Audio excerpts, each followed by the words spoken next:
La zone pavillonnaire a également été touchée. Une centaine d'habitants ont été évacués. Anne-Claire Poignard avec Laszlo Gelabert. Attisé par le vent et la sécheresse, le feu a ravagé près de 200 hectares de végétation. Pas de victimes, mais les dégâts sont importants. Une quinzaine de maisons ont été touchées. Certaines sont partiellement détruites. C'est une catastrophe pour Anglet, pour ses habitants. Ça fait partie de notre histoire. Je veux dire, pour nous, c'est un drame. Ça va au-delà. Aujourd'hui, on est devant un spectacle navrant. Hier, en fin d'après-midi, un incendie spectaculaire se déclare dans cette forêt bordée d'habitations. Des riverains filment la scène. Il fait alors 42 degrés. Face à eux, des flammes de plusieurs mètres. Dans le ciel, les canadaires se relaient.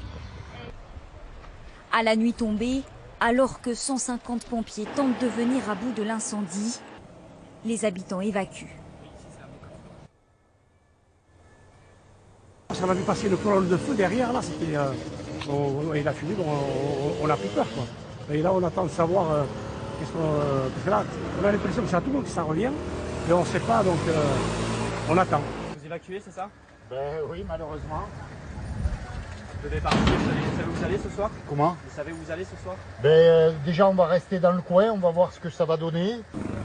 L'incendie particulièrement violent a pu être maîtrisé vers 23 h. C'est dans ce secteur boisé, filmé ici il y a un mois, que le feu est parti. Un poumon vert au cœur de la commune d'Anglet. La zone est densément peuplée. L'origine de l'incendie reste pour l'heure inconnue. 16 personnes intoxiquées par les fumées ont été prises en charge. Elles sont ce midi hors de danger. On retrouve en direct d'Anglet Lauriane de Casanova. Lauriane, cette grande pinède, les habitants, ils sont très attachés. Tristesse et colère aujourd'hui. Eh bien oui, vous avez raison, de la tristesse, je pense qu'il n'y a pas d'autre mot pour expliquer l'émotion des hommes et des femmes que nous avons croisés ce matin. Nous les avons vus pleurer, se prendre dans les bras, en train de regarder ce qui restait de leur forêt du Pignada. De mémoire d'habitants, ce n'était jamais arrivé.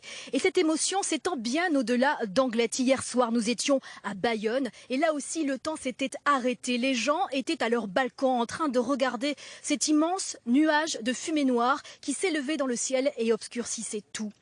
De la tristesse donc, mais aussi de la peur parce que c'est une forêt urbaine. Les habitations sont vraiment très proches et certains hier soir ont vu les flammes littéralement arriver dans leur jardin. Ils ont tenté de lutter avec leurs faibles moyens, en vain, vous l'imaginez bien, parce qu'en plus de conditions climatiques vraiment exceptionnelles, en vent du sud, 42 degrés, eh bien cette forêt du Pignada, comme le nom l'indique, c'est du pin, une essence hautement inflammable, ce qui explique la rapidité de l'incendie.